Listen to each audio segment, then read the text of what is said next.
Hola, soy Mauricio José Schwartz y esto es El Rey va desnudo. A lo largo de la pandemia, a lo largo ya de estos casi 2 años, hemos estado hablando con una serie de especialistas, de expertos y de conocedores del tema para tratar de deshilar un poco y aclarar un poco las muchas dudas que se han ido sucediendo, tanto de muy buena voluntad como las que de mala voluntad las organizaciones negacionistas y ciertos sectores políticos que están aprovechando el negacionismo han promovido y fomentado entre la gente. Y hoy tenemos con nosotros a la doctora Lauriane Jiménez Fibie, ¿está pronunciado correctamente? Spivey, es Bueno, Spivey. Fibie. Igual yo no sabía si era Jiménez, porque aquí en España a la X la pronuncian como She también. La doctora Lauriane Jiménez Fibie, que es fundadora y jefa del Laboratorio de Genética Molecular de la División de Estudios de Posgrado e Investigación de la Facultad de Odontología de la UNAM, fundadora y directora general de la iniciativa Salvemos Conciencia, doctora en Ciencias Médicas con especialización en microbiología en la Universidad de Harvard, con estancias de investigación en The Forsyth Institute en Cambridge, Massachusetts, Estados Unidos, y en Cold Spring Harbor Laboratory en Cold Spring Harbor, Nueva York. Es profesora titular C de tiempo completo, División de Estudios de Posgrado e Investigación de la Facultad de Odontología de la UNAM desde hace ya 27 años y es catedrática en los niveles de especialidad, maestría y doctorado de las materias de microbiología general, microbiología básica y microbiología periodontal. Tiene una producción científica citada en más de 1,470 publicaciones internacionales y es además autora del libro Un daño irreparable, la criminal gestión de la pandemia en México, de la editorial Planeta Mexicana, has publicado hace un año, en enero de 2021. Doctora, muchísimas gracias por acompañarnos.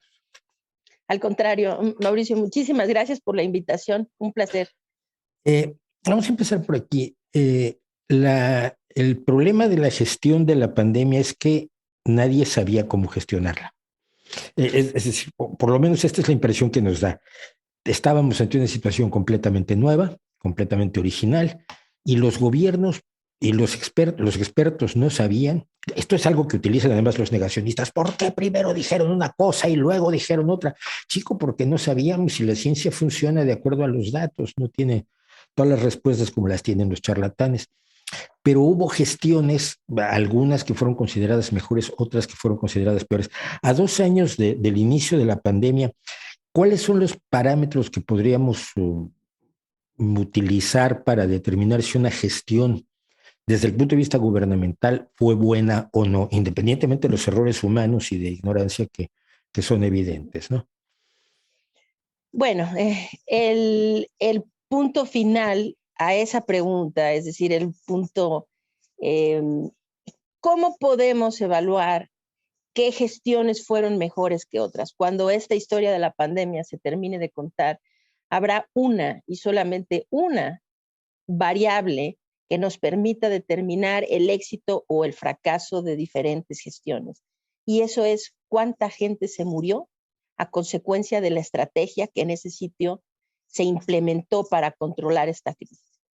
Entonces, partiendo desde ahí, podemos ver la diferencia entre países que han tenido relativamente poca pérdida de vidas y aquellos que han tenido una pérdida de vidas desmedida, ¿no? Lo que dijiste en un inicio, coincido en parte y en parte no. Y creo que esta es la razón por la que los países del sur y del sureste asiático, inicialmente Oceanía, por lo menos Australia, Nueva Zelanda sigue haciéndolo muy bien hasta la fecha. ¿Cómo es que pudieron rápidamente adoptar estrategias que fueron muy exitosas y que continúan a largo plazo siendo muy exitosas, a diferencia de otros países? Creo que es cierto parcialmente que había poca información. Bueno, es muy cierto, no parcialmente. Había poca información específica sobre esta enfermedad, sobre este virus. Cosas como, por ejemplo, ahorita entendemos muy bien la transmisión, que la transmisión se da por la vía aérea, se da a través de la respiración, respiramos aerosoles que cargan al virus, etcétera, ¿no? Al inicio estábamos enfocándonos mucho en la transmisión por contacto, por ejemplo, ¿no? Entonces, entendíamos, pues era un virus completamente nuevo, una enfermedad completamente nueva. Se trataba inicialmente pensando que era una enfermedad puramente respiratoria. Ahora la concebimos como una enfermedad sistémica, más que una enfermedad solo respiratoria. Y entendemos mucho mejor al virus, la inmunidad que genera, la patología que causa, una serie de cosas. Es cierto. Entonces, muchos países, si no es que todos al inicio, por el desconocimiento de la enfermedad misma, del virus, etcétera, cometieron ciertos errores que con el tiempo o muy rápidamente algunos fueron corrigiendo. Lo que no era nuevo es cómo se evitaba que la propagación de una epidemia por un microorganismo que se transmite entre seres humanos. Eso no es nuevo. Es decir, la epidemiología, los mecanismos de control, de mitigación y de contención de una epidemia de esta naturaleza han estado sentados desde hace décadas. Y algunos países sí lo siguieron los lineamientos epidemiológicos, el más importante siendo actuar rápido, decisivamente, sin miedo al fracaso, es decir, sin miedo a equivocarse, saber si titubeo, el virus se me adelanta, y si se me adelanta ya me ganó, y si me gana, eso va a cobrar vidas. Entonces, esas decisiones inmediatas que tomaron gobiernos como por ejemplo Taiwán. En Taiwán todavía no se daba el aviso internacional que hizo China, y Taiwán ya tenía en la mira que algo estaba pasando en la provincia de Hubei, ¿no? En donde está Wuhan, la ciudad de Wuhan, y ellos empezaron a controlar sus fronteras, a vigilar a la gente que entraba a su país, a tratar de adoptar medidas de contención, ver cómo esto se podía diagnosticar, detectar, etcétera. Y hasta la fecha manejan medidas de contención muy buenas. Entonces, sí hay las dos partes. Los errores iniciales pudieron ser debidos a que teníamos poco conocimiento, pero nadie tiene la excusa de no haber implementado desde el inicio medidas epidemiológicas coherentes para detener la propagación de una enfermedad transmisible entre seres humanos. Hay una cuestión con el tema de las muertes que también ha causado confusión. Primero que nada, hay situaciones distintas de los países. Yo, por ejemplo, aquí en España, donde yo estoy, vivimos mucho el hecho de que teníamos, creo que, decenas de vuelos diarios desde Italia, que Italia se convirtió de pronto en un epicentro del virus. Entonces, hicieras lo que hicieras, ibas a tener una enorme propagación del virus, simplemente porque no se podían cerrar o no se cerraron los aeropuertos. Pero hay circunstancias específicas de los países. Nueva Zelanda tiene la suerte que tiene un aeropuerto y pocos vuelos a Tonga y a Australia y poco más. Y entonces resultaba mucho más fácil el manejo. Pero a la hora de las muertes, no solamente tenemos las muertes reportadas, sino tenemos un fenómeno que me gustaría que explicara, que es el de las muertes excedentes, que se está utilizando como una forma digamos, de hacer a un lado lo que puede ser la intención gubernamental de distintos gobiernos de reducir el número de muertes para reducir asimismo, por supuesto, su responsabilidad en la gestión de la pandemia. Sí. Sí, bueno, las muertes en exceso o el exceso de mortalidad que se le conoce actualmente es una cifra que implica, vamos a decir, para decirlo en términos muy sencillos que todo mundo entienda con facilidad. Todos los países tienen indicadores de cuánta gente se muere por todas las causas. Y esto incluye todas las causas, enfermedad, accidentes, violencia, lo que sea, ¿no? Entonces, por todas las causas de muerte se saca, vamos a decir, una cifra basal que fluctúa en el año. Vamos a decir, hay más muertes en el invierno, porque vienen los virus estacionales respiratorios, hay más muertes durante las vacaciones porque hay más accidentes, etcétera, ¿no? Entonces fluctúa un poco, pero es un promedio que se mantiene realmente muy estable año con año, a excepción de que ocurra algún fenómeno natural, es decir, algún fenómeno catastrófico, no necesariamente natural, pero un fenómeno catastrófico que cambie este promedio que es estable, diferente en diferentes meses del año, a través del año, pero año con año se repite más o menos en los mismos niveles. Vamos a decir una guerra. Si hay guerras, entonces hay muertes en exceso, que se les conoce como muertes en exceso, que es por arriba de esas muertes esperadas, por todas las causas de muerte. Y eso entonces durante una guerra se calcula que todas las muertes que ocurrieron que por encima de las esperadas son muertes a raíz de la guerra, es decir, ocasionadas por la guerra. No necesariamente gente que en la lucha perdió la vida, pero gente, sí, la gente que murió en la lucha en sí, pero también la gente que murió como consecuencia de la guerra, que no habían servicios de salud, no había agua potable, no había, es decir, se dieron enfermedades adicionales por la falta de sanidad o lo que sea, pero todo finalmente es por la guerra y de ahí se desmenuza cada causa que tuvo que ver con la guerra. Ahora, si viene fenómenos naturales, un huracán, un tsunami, un terremoto, etcétera, lo mismo, hay un pico ahí que refleja que hay más muertes por ese fenómeno que ocurre. Entonces, desde que la pandemia inició, todos los países, y hay que decirlo con claridad, es que no todos los países registran exceso de mortalidad. Y esto es muy importante señalarlo, porque cuando la gente dice, es que en México, por ejemplo, no sé cómo si esto ocurre en España, pero en México sí ocurre mucho que quienes tratan de disculpar el pésimo manejo de la pandemia por parte del gobierno, dicen, es que esto pasó en todo el mundo, es igual en todo el mundo. Y no es igual en todo el mundo. Hay países como, por ejemplo, Japón. Sí, en Japón ha muerto gente a consecuencia de la pandemia y están registrados como tal. Pero si uno va a las cifras de exceso de mortalidad, durante la pandemia Japón prácticamente no ha tenido exceso de mortalidad. ¿Qué significa esto? Que, vamos a decir, la población de adultos mayores es la que padece más en términos de muertes durante la pandemia. Entonces, esas muertes ya estaban, vamos a decir, concebidas en el promedio y son muertes que entonces posiblemente se adelantaron cronológicamente por la pandemia, pero que no hacen un cambio sustancial en el pronóstico de muertes general, ¿no? Y hay países como México que tiene un gran exceso de mortalidad. Estas personas, entonces, que están en las muertes en exceso, las que están por arriba de lo esperado, son muertes a consecuencia de la pandemia, de las cuales una proporción son muertes directas por COVID-19 y otra proporción son muertes colaterales a la pandemia, es decir, gente que necesitaba diálisis y no pudo obtenerla porque los hospitales estaban atendiendo COVID, un accidentado, una persona con etcétera, ¿no? Eso es el exceso de mortalidad.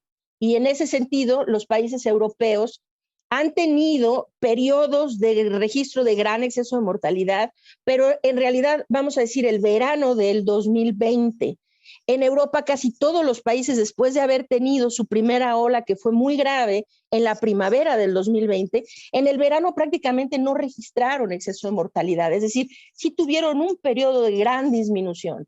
México, por el contrario, pues nunca hemos tenido eso, siempre hemos seguido registrando exceso de mortalidad en cifras realmente alarmantes.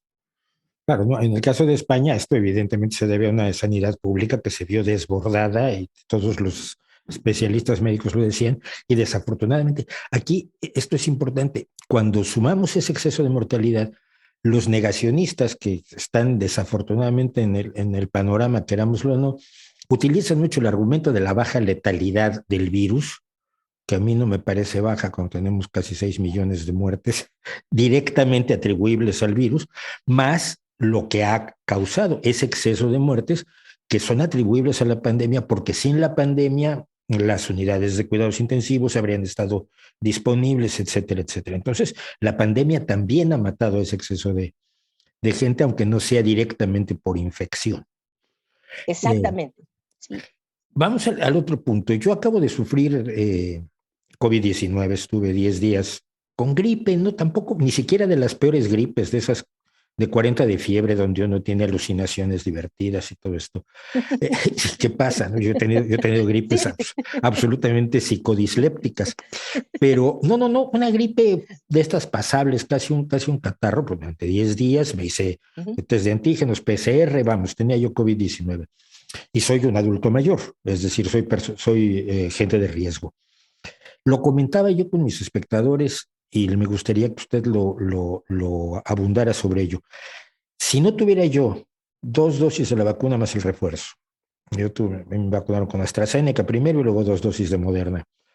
Eh, si no se hubiera, si no hubiera una variante como la Omicron, es decir, si no hubiéramos cambiado desde marzo de 2020 el virus y yo estando vacunado y el virus sufriendo sus mutaciones, me podía haber matado. Y esto mucha gente no lo entiende. Si estás vacunado, ¿por qué te contagias? Porque las vacunas no son un amuleto mágico, por lo menos así lo he tratado de contar. No se entiende cree la gente a veces que las vacunas otras, de la poliomielitis, de la viruela, de la difteria, otorgan una especie de inmunidad absoluta y no es así, o me equivoco, doctora. No se equivoca en absoluto. De hecho, es exactamente así. La gente no toma en cuenta que, por ejemplo, después de estar vacunado con la poliomielitis, sí se registran casos asintomáticos de poliomielitis, por ejemplo, después de la vacuna. Lo mismo con el sarampión y con otras enfermedades. O sea, las vacunas protegen en mayor o menor grado, dependiendo de la vacuna y de la enfermedad, contra la transmisión, ¿sí? Pero todas protegen en gran medida contra padecer la enfermedad severa y la muerte. Las vacunas contra COVID-19 no son distintas en ese sentido. Es decir, una persona que se vacunó contra polio podría infectarse de polio de forma transitoria, vamos a decir asintomática, no padecer la enfermedad, mientras que si esa misma persona no hubiera estado vacunada, quizá hubiera padecido una enfermedad que hubiera dejado secuelas discapacitantes, ¿no? O incluso hubiera llevado a morir a la persona. Entonces, ese es el efecto de las vacunas. Lo que ahora muchos de los negacionistas y estos grupos de anti-vaxxers que tanto daño han hecho durante esta pandemia, han hecho mucho daño a través del tiempo, desde luego, pero en particular en este periodo, porque vivimos una crisis en donde realmente se requiere tanto de la unidad social, de la unidad de la sociedad, del entendimiento de que necesitamos trabajar juntos para controlar esta crisis, que ahorita sus voces han sido realmente muy lamentables, muy nocivas, ¿no? En este momento en particular. Pero una de las cosas ya ven, las vacunas no sirvieron de nada, la gente se sigue infectando. Efectivamente, ahorita hay más infecciones con la variante Omicron, que es mucho más transmisible que cualquiera de las otras variantes del virus SARS-CoV-2. En este momento se registran más contagios a nivel mundial de los que se han registrado durante toda la pandemia. Pero lo que a estas gentes se les olvida mencionar es que también se están registrando muchas menos muertes que en cualquier otro momento de la pandemia, proporcional al número de casos. Entonces, las vacunas, y cuidado con esta situación, las vacunas no han fallado. Quienes hemos fallado somos nosotros. Por no detener la transmisión del virus, hemos permitido que este virus continúe evolucionando y encontrando mejores maneras de sobrevivir. Y para sobrevivir ahora lo que hace es darle la vuelta más a las vacunas que tenemos. Entonces, es decir, evadir de una forma más importante la inmunidad que genera tanto la infección previa por infecciones con otras variantes, como la inmunidad que generan las vacunas. Entonces, cuando los negacionistas insisten en el punto de que, pues, a ver, ¿por qué ahora con vacunas se infecta más gente? ¿Ya ven que no sirven las vacunas? No, hay que ver las cifras de muertes, porque con menos de la mitad de las infecciones que hoy se están dando, estábamos viendo casi 5 veces más muertes. Entonces, se han salvado millones de vidas a consecuencia de las vacunas. Cada vez funcionan menos esas vacunas. Las vacunas que tenemos ahorita fueron diseñadas, se diseñaron, pues, al inicio de la pandemia, cuando teníamos el virus original, ¿no? El virus que originalmente se sentó en las diferentes partes del mundo, ¿no? La cepa original o el virus ancestral, vamos a decir, ¿no? Entonces, y originalmente la protección contra la transmisión era relativamente alta. Los primeros estudios, resultados de la vacuna de Moderna, que se dieron a conocer cuando eran resultados preliminares de su fase 3, hablaban de que la protección contra la transmisión rondaba en el 70%. Esto antes de que se empezaran a describir variantes. Entonces, ya una protección casi del 70% contra la transmisión de arriba del 97% de la hospitalización y casi del 100% contra muerte, pues es extraordinario, ¿no? Ahora, ¿qué pasó? Pues dejamos que el virus se siguiera transmitiendo. Se empiezan a generar variantes y entonces cada vez empieza a bajar la eficacia de las vacunas. Sí, pues por nuestra culpa, no son las vacunas las que fallan, ¿no? Los que fallamos nosotros, ¿no? Entonces, ahora cada vez la protección contra la transmisión se ha vuelto menor. Pero si se dan cuenta, incluso habiendo retado tanto a las vacunas con una variante tan evasiva de la inmunidad como Omicron, hoy las vacunas siguen salvando miles de vidas todos los días, ¿no? Y eso, pues nada más bástese con ver la diferencia proporcional que hay entre casos y defunciones para darse cuenta de que no es que Omicron sea una variante menos letal o menos agresiva, es que Omicron se topó con una población vacunada y eso es lo que está provocando que menos gente muera. Quiero ir al problema de la comunicación, pues lo hemos tenido, yo he tenido aquí a mucha gente que habla, que comunica sobre el tema, pero si somos honestos, yo soy divulgador científico, no soy científico ni mucho menos, me he dedicado a la divulgación toda mi vida, pero si somos honestos, los negacionistas nos están ganando la partida de muy mala manera. Es decir, y lo peor es esto, que uno puede explicar las cosas, pero cuando se niega en la esencia misma de cómo se llega al conocimiento médico o el conocimiento científico, es imposible avanzar. Entonces, hay una serie de tropos o de memes respecto de si es terapia génica, que si altera el ADN, que si tiene óxido de grafeno, que si tiene, los chips, hay un loco español en concreto que el otro día presentaba como si estuviera viendo al microscopio una platina y diciendo que esa platina tenía microcircuitos y que la había sacado de la vacuna de no sé cuál marca, y aterrorizando a la gente de una manera que tú dices, estás mintiendo descaradamente, pero no sé cómo demoler tu argumento y cómo ganarle la partida de los negacionistas, no a los que hacen no solo a los que hacen el negocio, sino a sus víctimas, que son los que les creen por falta de información. No tenemos forma de comunicarnos mejor. Pues es muy complicado porque el negacionista por naturaleza es una persona que no entiende de datos reales, ¿no? Es decir, y si los entiende, los niega. Es precisamente su definición, ¿no? La definición de su estado mental, vamos a decir, bueno, de su pensamiento, del estado de su pensamiento, ¿no? Es muy triste que haya mucha gente que esté creyendo estas necedades, ¿no? Creo que también se necesita, de veras, ser muy poco, eh, vamos a decir, analítico, crítico, para pensar cosas tan absurdas como que quedamos con la capacidad de que como imanes, que se nos pegan los metales porque nos inyectaron una vacuna, que nos metieron un chip y que ahora vamos a estar radioactivos y que esto, bueno, también, por favor, no sé qué tipo de persona cree esas tonterías, pero sí hay mucha gente que cree cosas como, por ejemplo, creo que lo más nocivo que ha pasado ahora es que antes era más fácil descartar es decir, a los negacionistas o a este grupo de personas, porque en general era gente que pues eran como muy ignorantes, ¿no? Es persona muy ignorante que era fácil hacer evidente esto. Y ahora son grupos, en realidad, grupos de interés, ¿no? Grupos que son financiados y que tienen intereses económicos y políticos y todo de muchos tipos, ¿no? Y que ahora creo que lo más triste ha sido ver gente realmente médicos, médicos de verdad, no que se dicen médicos, sino que son médicos, hablando en contra del bien, de la salud, de la vida de las personas, científicos que son científicos, hablando anticiencia.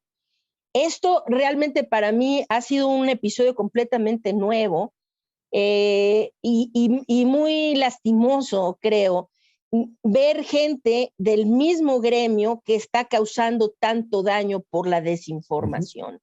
Sí. Y vamos a decir esas cifras, la gente que cree eso, ojalá que quienes escuchen ambas partes y entonces formen un criterio, ¿no? Pero la realidad es simple y sencillamente hay que ver las vacunas desde la primera vacuna. Si hay, yo pienso que un avance médico, un avance científico que ha contribuido de forma sustancial a mejorar la calidad de vida, a disminuir el sufrimiento, la enfermedad y la muerte de la humanidad, han sido las vacunas.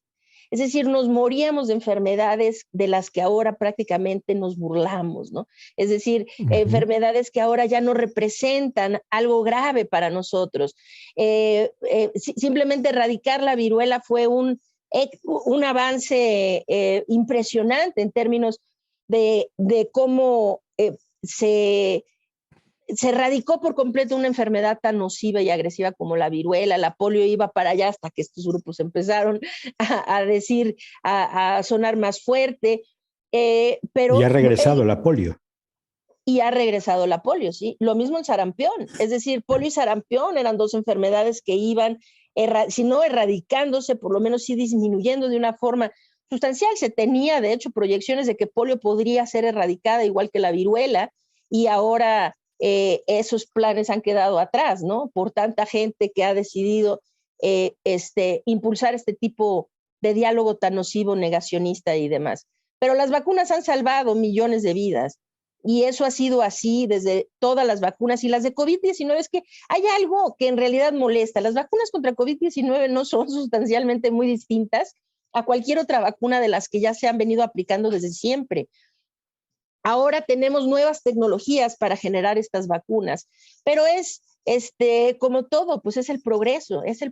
Ahora esta tecnología abre, la tecnología, me refiero principalmente a la tecnología de las vacunas de RNA mensajero, abre toda una puerta inmensa de posibilidades de tratar enfermedades, no solo enfermedades infecciosas, enfermedades, vamos a poner, hace unos días se da a conocer la causa de la esclerosis múltiple. Sí, cierto. Es el virus del Epstein-Barr. Yo padezco esclerosis múltiple. Fui diagnosticada en el 2012. Y pues es una enfermedad realmente pues muy penosa, ¿no? Es una enfermedad crónico-degenerativa que básicamente no tiene una cura, y que ha sido tratada, se ha visto como una enfermedad autoinmune, pero sin conocer realmente su causa. Ahora se da a conocer que es el virus del Epstein-Barr. Es un sentimiento tan increíble pensar que tal vez ya en la generación de mis nietos va a ser una enfermedad ya desconocida.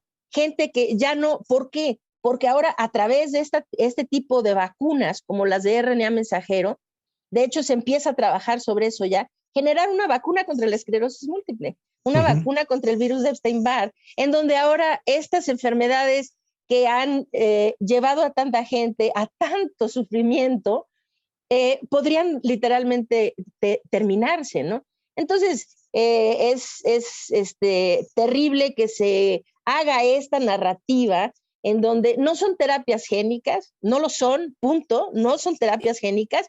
Una vacuna de RNA mensajero, la vacuna en sí, el RNA en sí, ni siquiera ingresa al núcleo de una célula. El núcleo, que es en donde está el material genético, ni siquiera tiene contacto con el material genético. ¿Cómo puede ser una terapia génica, no? Y la gente cree este tipo de cosas y desacreditan a estas vacunas que realmente debemos sentirnos privilegiados de haberlas tenido tan pronto, y que a pesar de los pesares siguen siendo tan efectivas para protegernos contra la enfermedad severa y la muerte, ¿no? Y ya que estamos en esto, recientemente se ha aprobado la primera vacuna contra la malaria con una efectividad muy baja, relativa, si comparamos con las efectividades de las vacunas para la COVID-19, pero aún así ha sido celebrada como un logro enorme porque es una vacuna distinta a las vacunas de las que estamos hablando, porque no es una vacuna antiviral, sino es una vacuna antiparasitaria. Y aquí viene otro argumento de los negacionistas que me gustaría que tocara, porque a mí me llegan los comentarios de estos videos con gran frecuencia, pero no tienen la vacuna contra el VIH. Hombre, es que el VIH ni siquiera es un virus, ni es una familia de virus, es un retrovirus, y no es tan conocido como el coronavirus, que finalmente ya teníamos un conocimiento de la familia de los coronavirus antes de de diciembre de 2019, ¿no? ¿Qué hay del VIH? Ha sido mucho más difícil tener una vacuna adecuada contra VIH o VIH. Así se le dice aquí en España. Sí, mucho más difícil por el tipo de virus que es, precisamente. Es un retrovirus, es el tipo de células a las que ataca, ¿no? Hay que recordar que el VIH es un virus que ataca precisamente a las células de la inmunidad. Entonces, y es un virus que evade importantemente ha evadido, la razón por la que no se ha podido generar una vacuna adecuada contra VIH es porque los esfuerzos de vacunas, el virus ha evadido siempre, tiene una característica de quedar, vamos a decir, oculto ante el sistema inmunológico. Las vacunas, el propósito de una vacuna es estimular al sistema inmunológico. Cuando el virus se queda oculto del sistema inmunológico, esto no tiene un efecto por este tipo de evasividad. El tipo de evasión de la inmunidad que tiene el virus del VIH es notablemente distinto a la evasión que está teniendo el coronavirus. Vamos a decirlo, ahorita el virus SARS-CoV-2, el virus que causa COVID-19, cuando hablo de que empieza a tener evasión de la inmunidad, no es que el virus en realidad se oculte de el sistema inmune. Lo que ha hecho es transformar una proteína, que es la proteína de espiga del coronavirus, que es mediante la cual se une a las células que infecta, ¿sí? Y las vacunas están diseñadas contra esta proteína, es decir, neutralizan esta proteína para que el virus no pueda adherirse a las células que reconoce, ¿sí? Entonces, cuando muta el virus y empieza a cambiar a esta proteína, los anticuerpos que antes podían neutralizar al virus, ahora ya no reconocen a la proteína, ¿sí?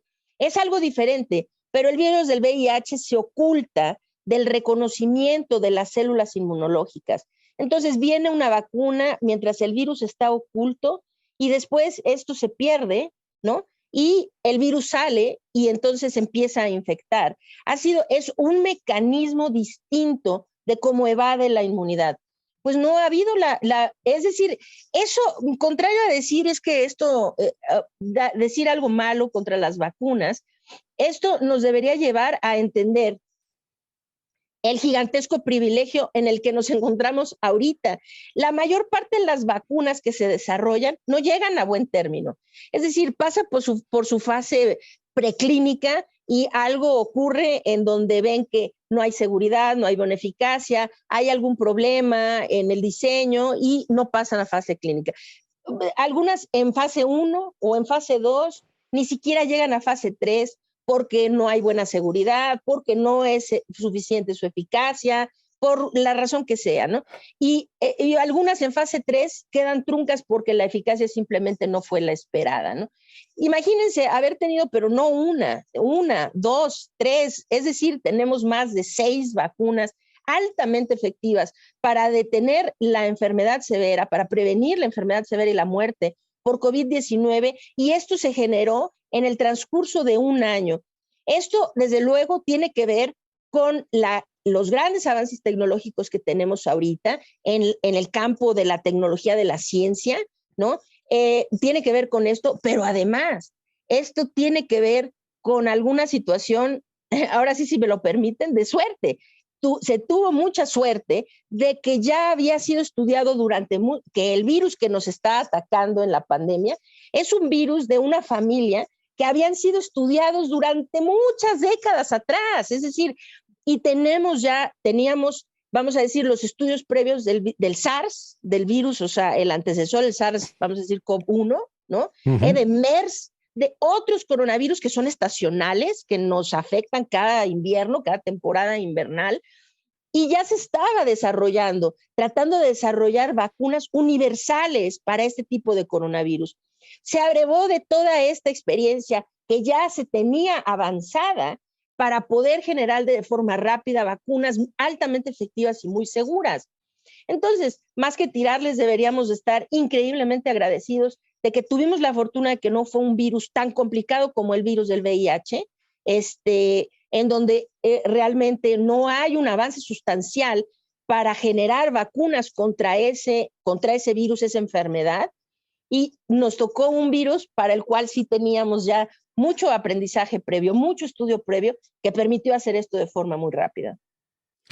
Vamos al caso de México. A mí me preocupó mucho una cosa sobre todo. Usted es autora de un libro que salió en enero del año pasado, que es Un daño irreparable, la criminal gestión de la pandemia en México, algo que varios científicos, personas que tanto relacionadas o no con la microbiología, como el propio doctor Lascano, a quien tuve aquí, el doctor Antonio Lascano, que es, me parece, uno de los mexicanos más importantes en el terreno de la ciencia en este momento por el reconocimiento mundial que tiene, y él ya en una conversación conmigo lo denunciaba.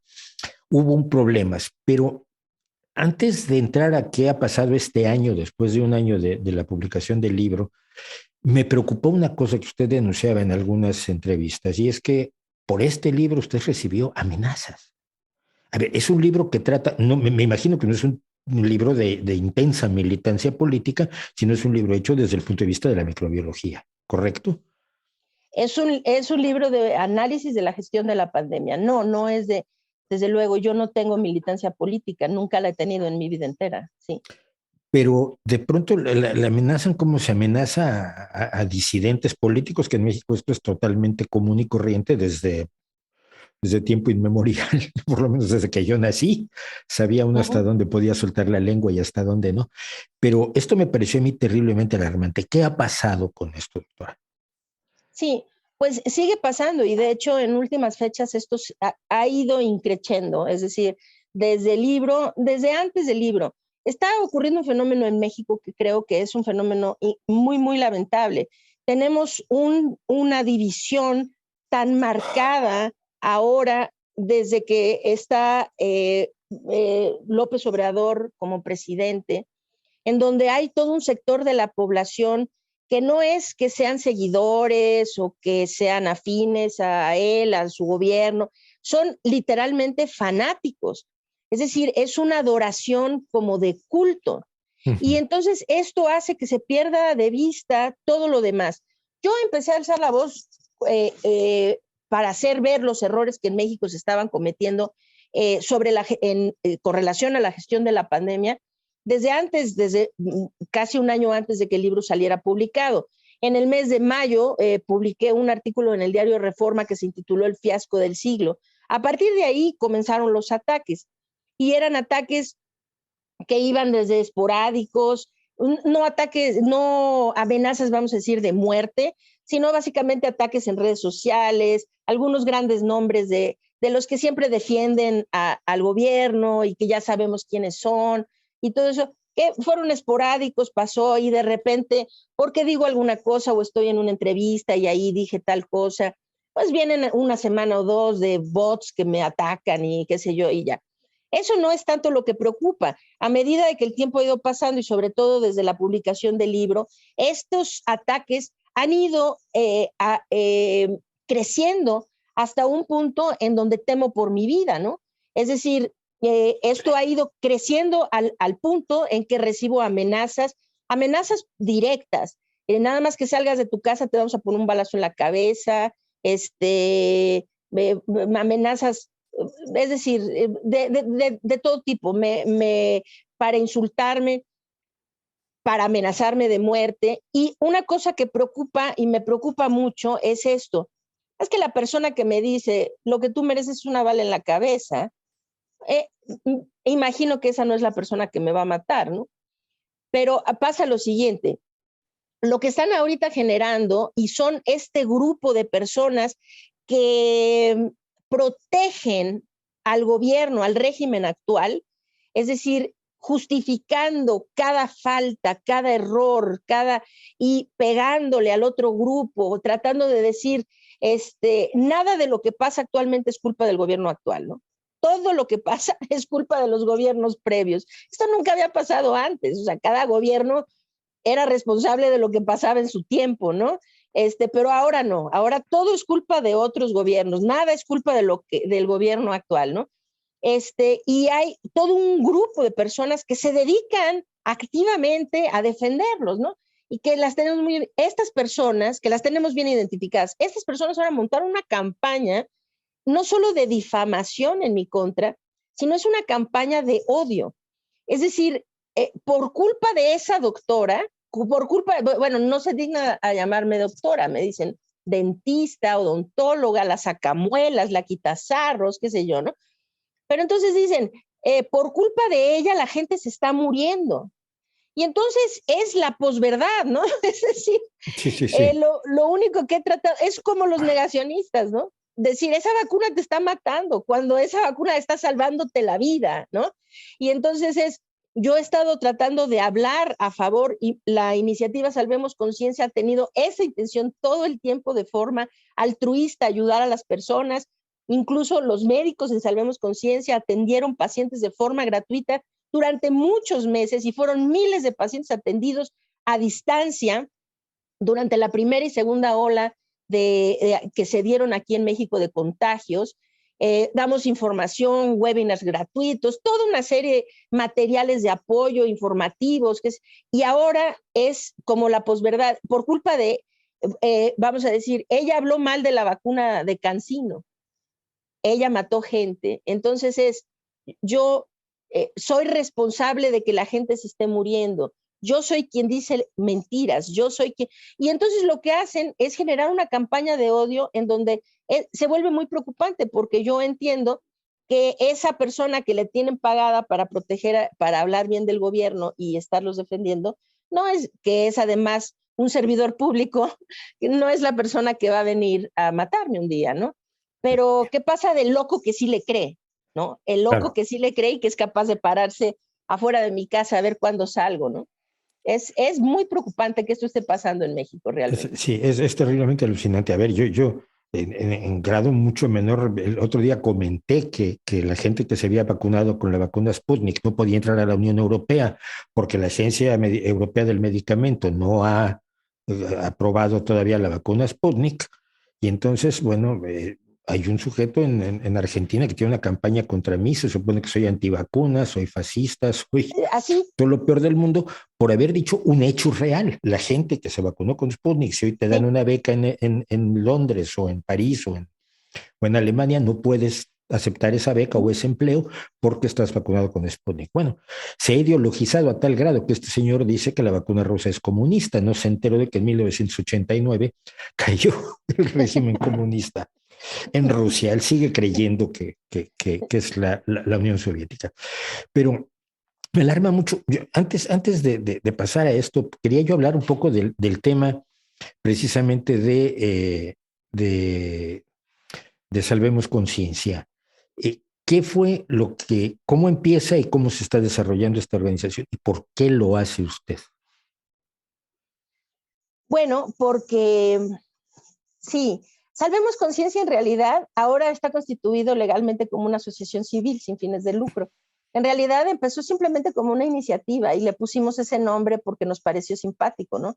Ponerle ese nombre. En realidad no era intención, o sea, hacer así una organización como tal. Fuimos un grupo de médicos y de científicos que coincidimos, nos conocíamos o por el trabajo que estábamos haciendo. Es decir, en Salvemos Conciencia hay científicos de muchas ramas diferentes. Hay, por ejemplo, nuestro director de estadística es el doctor Arturo Erdely.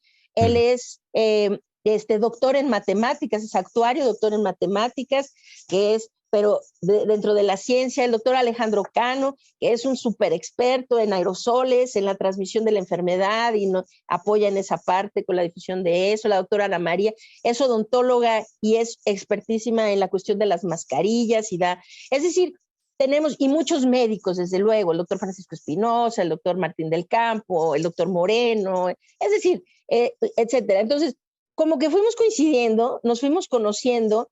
El primero fue el doctor Arturo Erdely, primero que lo conocí, el doctor Francisco Espinosa y el doctor Martín del Campo. Y entre los cuatro como que empezamos a hacer, teníamos creo que todos la coincidencia de querer dar apoyo en un momento tan difícil en nuestro país, ¿no? Bueno, en el mundo, pero en nuestro país en particular. Había mucha gente enferma, desinformada o mal informada, gente, vamos a decir, en la segunda ola que no encontraba sitios en hospital. Se había dado una comunicación tan dañina. El gobierno había dicho, quédate en casa hasta que te falte la respiración. No vayas al hospital hasta que ya no puedas respirar, hasta que ya tengas problemas para respirar. Esta fue la comunicación que se dio durante todo el primer año de la pandemia en México, ¿no? Cuando la gente llegaba al hospital, llegaban demasiado tarde para salvarles la vida, llegaban ya con la enfermedad demasiado avanzada. Y por eso en México siempre fue muy fácil mantener baja la ocupación hospitalaria, porque la gente llegaba al hospital a morir pronto y a desocupar camas. Entonces, todos nos unimos en este sentir de que era de alguna manera nuestro deber, desde luego cada uno en particular su deber personal y el deber profesional de no solo alzar la voz, sino tomar acción, es decir, no solamente ser críticos, sino poner manos a la obra y decir cómo vamos a ayudar. Y entonces iniciamos dando atención médica. Yo tratando de coordinar lo que se hacía en atención médica, y entonces diseñamos un protocolo médico de atención temprana de COVID-19 que se podía llevar a cabo por médicos de primera línea, médicos generales, no era necesario que fueran especialistas ni nada por el estilo, y es un protocolo médico muy seguro, muy efectivo, que puede llevarse con puros medicamentos over the counter, o sea, medicamentos que no requieren prescripción médica, ¿sí? Y muy, muy efectivo. Es decir, prácticamente, incluso en la segunda ola de contagios en México, en donde los hospitales se saturaban, nosotros indicábamos, tiene que ir al hospital. Pues sí, pero no me aceptan en el hospital que hago, ¿no? Ya eran casos que no se podían llevar a distancia porque evidentemente eran casos que ya requerían hospitalización. Incluso así, es decir, la tasa de mortalidad fue bajísima, por debajo del 1%, ¿no? Es decir, nos dimos cuenta que la clave era atender temprano a los pacientes, vigilarlos temprano, identificar temprano los signos de deterioro pulmonar, y eso hacía toda la diferencia para salvar vidas. Entonces nos volvimos activistas de la atención temprana, la detección temprana, la atención oportuna de la enfermedad, la autovigilancia en casa, esto de estar midiendo las oximetrías, viendo y actuar inmediatamente. No espérese hasta que se ponga morado y entonces vaya al hospital. No, mucho antes de eso, cuando le pueden en realidad ayudar y salvar su vida. Entonces, Salvemos Conciencia fue eso, la coincidencia de un grupo de médicos y de científicos que todos tuvimos el mismo deseo de no solamente alzar la voz crítica, sino tomar acción para poder realmente ayudar. Y así empezamos. Ahora, después lo constituimos como una asociación civil porque queríamos armar una plataforma de atención temprana en donde se atendió pues por allá de alrededor de unos 5,000 pacientes.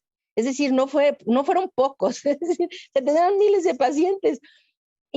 Pero era muy complicado porque todo se hacía a través de los teléfonos personales de los médicos por WhatsApp.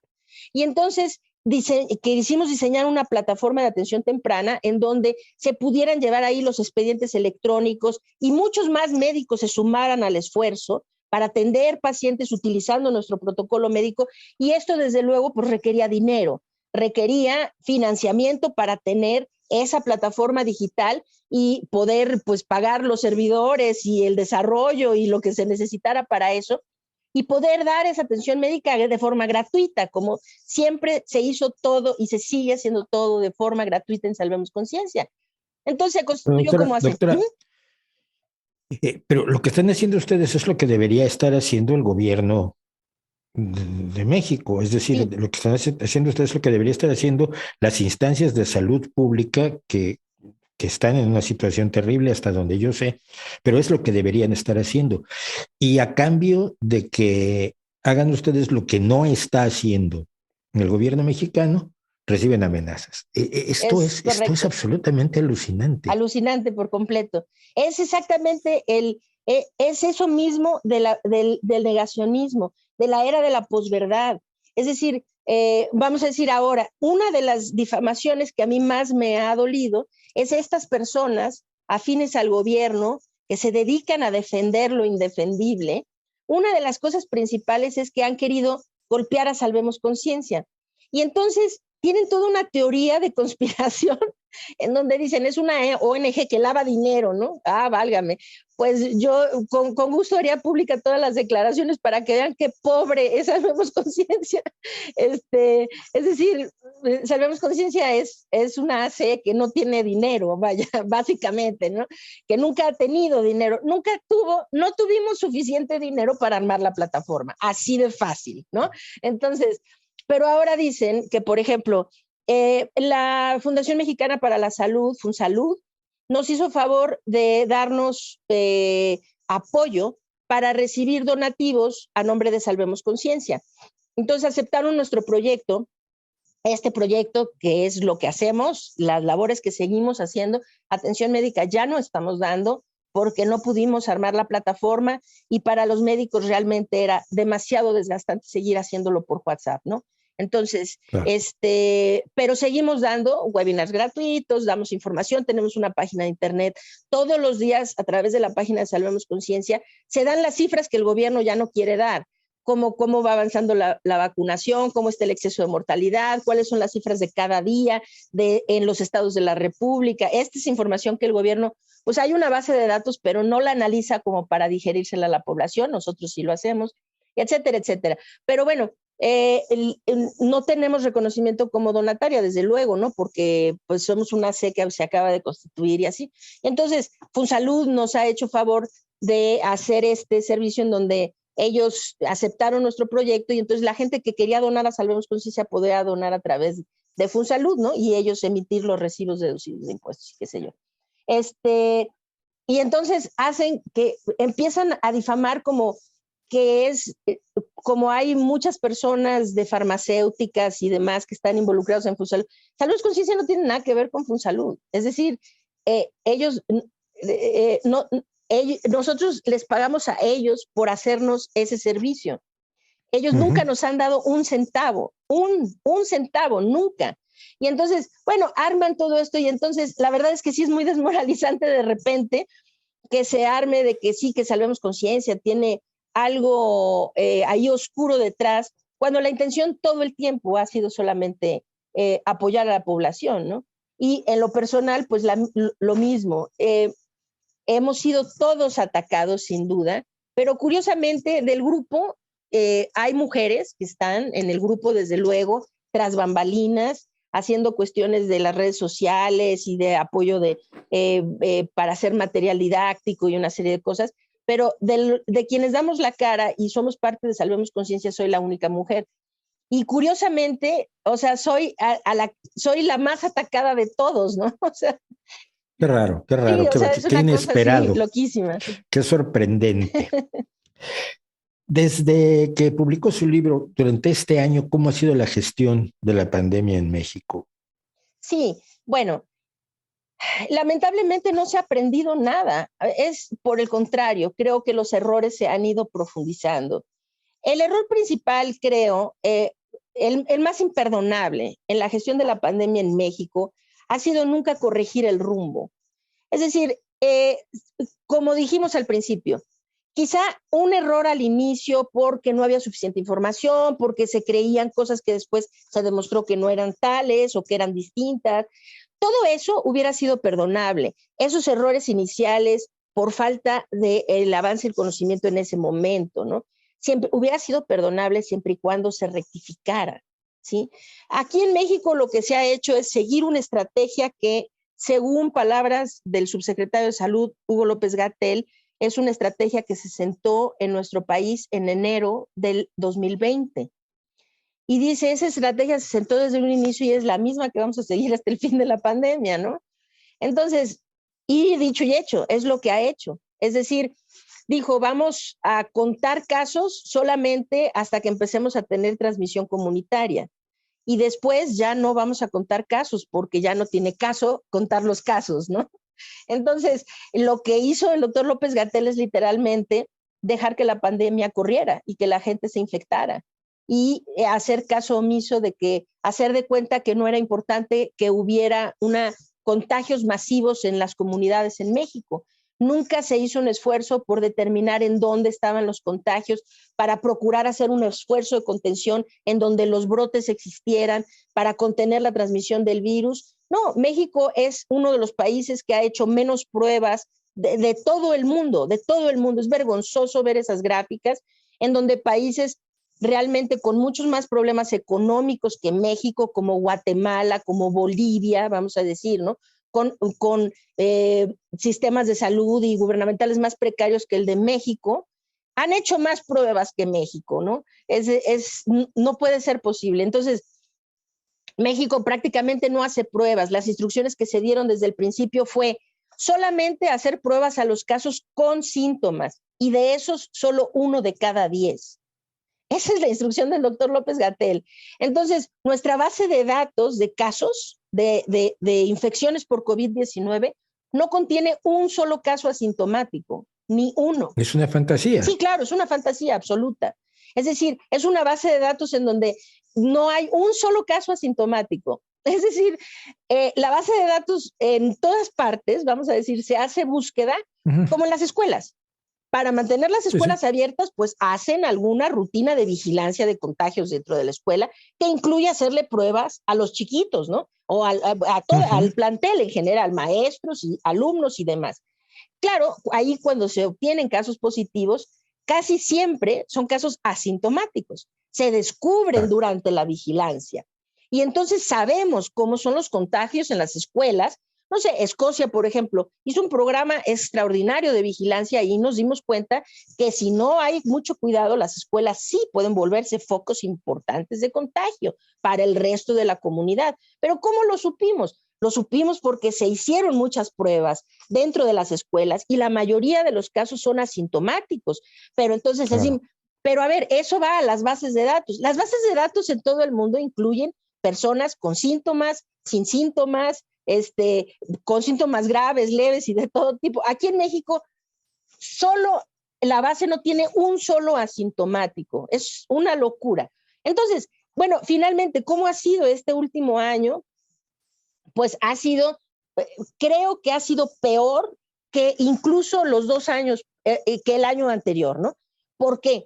Porque no se hacían pruebas, es verdad, muy mal. Nunca se procuró, vamos a decir, los datos. Qué barbaridad los datos. México reporta datos con un rezago de hasta 6 semanas de rezago de reporte de datos, queriendo decir que si algo está ocurriendo en un lugar hoy, para cuando ya nos enteramos, o ya pasó, o ya la gente se murió, o ya no importa, porque ya no existe eso que estaba pasando. Es una locura. Entonces, nunca se arregló el rezago de datos, y ahora lo que ha pasado en este año es que se ha profundizado estos problemas. Uno, hay menos transparencia. Antes, por lo menos una vez al día, se tenía una conferencia de prensa en donde se hablaba sobre la pandemia, se daban las últimas cifras, qué sé yo. Ahora se hace 5 minutos una vez a la semana en martes para decir rápido 2 o 3 cosas. La gente no comprende cómo va progresando la pandemia en su país, porque el gobierno pues no está dando en realidad información de forma activa. México es uno de los poquísimos países en el mundo que no hace públicas sus bases de datos de vacunación. Entonces no sabemos cuánta gente se ha vacunado en realidad. Hay que creerle al gobierno porque no hay manera de corroborar, de hacer alguna comprobación independiente de dónde está la gente que se vacunó, cuántos en Chiapas, cuántos en Morelos, cuántos en Nuevo León. No hay manera. Son hombres, son mujeres, de qué edades. No se tiene esa información, ¿no? Entonces hay que estar con lo que el gobierno dice. Se acabaron las conferencias de prensa, no hay datos de vacunación, se habla cada vez menos y ahora se hacen menos y menos pruebas cada vez. Y entonces se ha dejado literalmente a la gente infectar. México, la estrategia de México es cerrar los ojos y decir ya, o sea, que se infecte la gente a ver si con eso un día pasa. En realidad, el único esfuerzo que se ha hecho y se ha hecho de forma realmente muy pobre ha sido la vacunación. Sí, se ha estado vacunando a la gente, efectivamente, pero la estrategia de vacunación de México tiene un sinnúmero de problemas, entre otros que se han aplicado vacunas cuando ni siquiera han demostrado Ahora se aprobó una vacuna cubana, por ejemplo, que no tiene ni siquiera una pieza de información científica en donde uno pueda ir a ver, oiga, ¿y esta vacuna sí es segura? ¿Sí es efectiva? ¿Qué tanto? Es decir, no hay publicaciones sobre esta vacuna y ahora está autorizada aquí en México, hasta donde sé todavía no la están aplicando, afortunadamente. Pero así se hizo con CanSino. Sputnik no tiene autorización de la Organización Mundial de la Salud en México, sí se aplica. Es decir, se han hecho, la campaña de vacunación en México tiene muchos problemas. Hasta hoy no hemos alcanzado el 60% de la población vacunada y no hay vacunación para menores de edad. Entonces, Ya. es decir, la gestión es catastrófica, realmente. Es una, por lo menos en el continente americano, debe ser la peor de las gestiones, porque incluso Brasil medio corrigió el rumbo en algunas cosas y otros países han ido avanzando, pero México solamente ha ido enfatizando los errores. La autorización de las vacunas CanSino, Sinovac, no sé si es la Soberana o la Abdala, la que se está ahora, la Abdala. Toda esta autorización que se supone que corre a cargo de la COFEPRIS, ¿se ha hecho científicamente o es una decisión política? Pues no, eso nunca lo vamos a saber. O sea, qué tanto las decisiones que toma COFEPRIS en realidad son decisiones realmente. ¿No las justifica? ¿Cómo las justifica?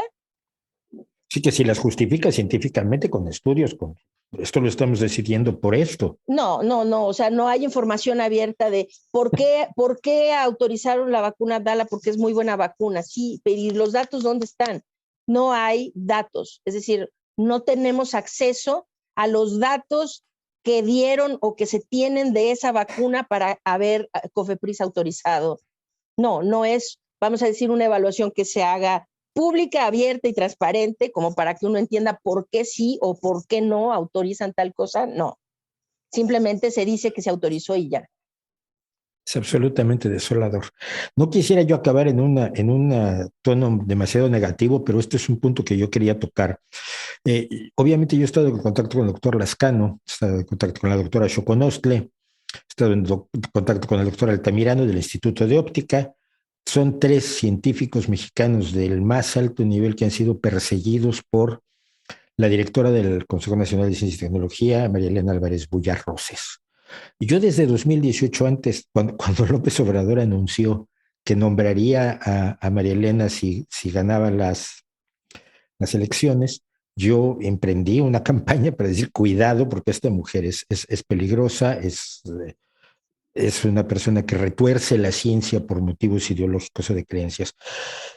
¿Qué podemos esperar de un país que persigue a sus científicos, a sus médicos, que levanta falsos continuamente? A usted le dicen que mata gente, que me parece de una gravedad aterradora.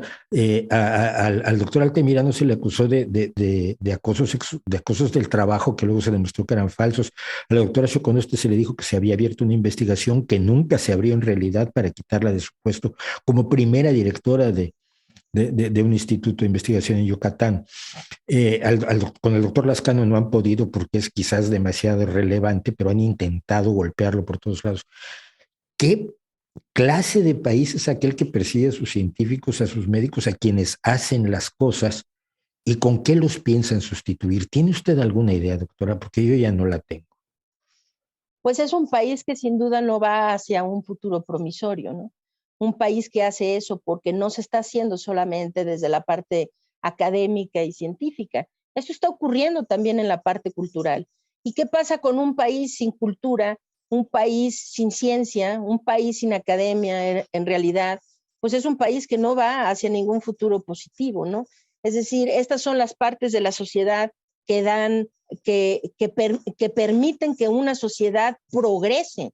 Es precisamente estas partes culturales y académico-científicas quienes le dan ese progreso, esa posibilidad de avance y de progreso de sustancia a una sociedad, ¿no?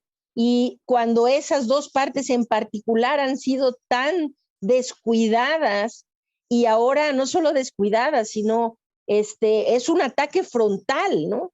se está haciendo algo que yo nunca pensé presenciar. De verdad, nunca imaginé que estar en un país en donde algo así sucediera, porque se está yendo el asunto como por una tendencia, vamos a decir, lisencoísta, ¿no? Es decir, pero, y no creo que sea exageración decirlo, cuando, por ejemplo, se prometieron ventiladores, ¿cómo lo recuerdo en el primer año de la pandemia? Esto fue por el mes de, ¿qué habrá sido? Abril, tal vez abril Mayo, o mayo, ¿no? fue en mayo. Que vamos a hacer ventiladores, pero cuando se hablaba, vamos a hacer ventiladores con la ciencia no neoliberal, porque la ciencia neoliberal nos hay, y de repente uno piensa, perdón, o sea, ¿hay ciencia neoliberal? ¿Existe la ciencia no neoliberal? Es decir, ponerle un apellido, la ciencia es ciencia. La ciencia no tiene ese apellido, no tiene esa connotación. Entonces, y entonces, porque iban a ser ventiladores hechos, no sé qué concepción se tenga, es una politización de la ciencia que no debería existir en ninguna parte. ¿Y qué pasó siempre con esos ventiladores? Nada, no llegaron a buen término, no se dieron. Pero los que se hicieron, pero los que se hicieron fueron con base en una fuente abierta del MIT. Se utilizaron diseños del MIT para ventiladores, además de bomba muy sencillo, no con todas las características necesarias, pero es un diseño del MIT y esto se demostró. Es que es tan desolador. Yo, doctora, no quiero quitarle más tiempo, solo quiero agradecerle lo que ha hecho, agradecerle que, que haga ciencia bajo asedio y que hagan medicina bajo asedio, porque es increíble que así se tenga que hacer. Y así, cuando usted menciona el Lisenco, yo ya mencioné alguna vez a las víctimas del Lisenco, porque fueron muchas, todos los que no se plegaron a su dirección de la Academia de Ciencias de la Unión Soviética, pero es increíble que gente que debería estar tranquilamente en su laboratorio haciendo lo que debe hacer y, y, y promoviendo el conocimiento tenga que estar bajo asedio por esto. A mí desde todo punto de vista me deja muy desolado, pero también creo que solo se puede resolver esto luchando en contra y gracias por la parte que usted está haciendo también en esto, doctor, y por su tiempo. Muchísimas gracias. Si tiene algo más que contarnos o lo dejamos para otra ocasión, porque no será la última vez que hablemos. Muchísimas gracias, al contrario. Me siento muy honrada, de verdad, Mauricio, que me haya invitado a tener este espacio con usted. Quiero que sepa que tiene acá en México mucha gente que lo sigue de una forma realmente con mucha admiración. Uno de mis más queridos amigos en el mundo, que quisiera mencionarlo, su nombre es Martín Tarcisio Macías, de la ciudad de Guadalajara, él está en Guadalajara.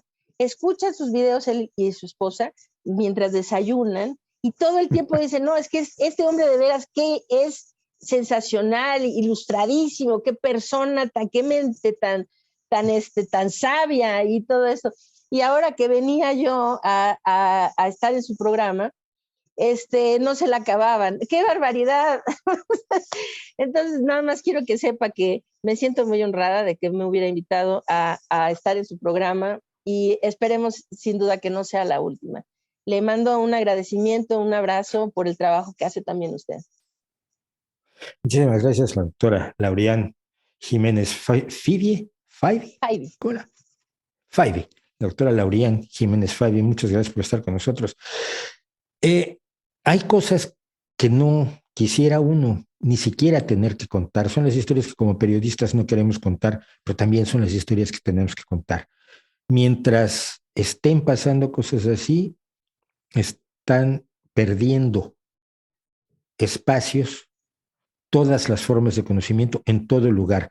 Donde la ciencia es atacada, no solo ocurre allí, sino ocurre en todos lados. Ocurre con los científicos mexicanos que están fuera y ahora se han quedado sin becas. Ocurre con quienes aportan en distintos lugares, porque la ciencia es una sola y donde la golpeas a toda la ciencia y es lamentable que eso esté pasando, pero si no levantamos la voz, ¿quién la va a levantar? ¿No cree usted?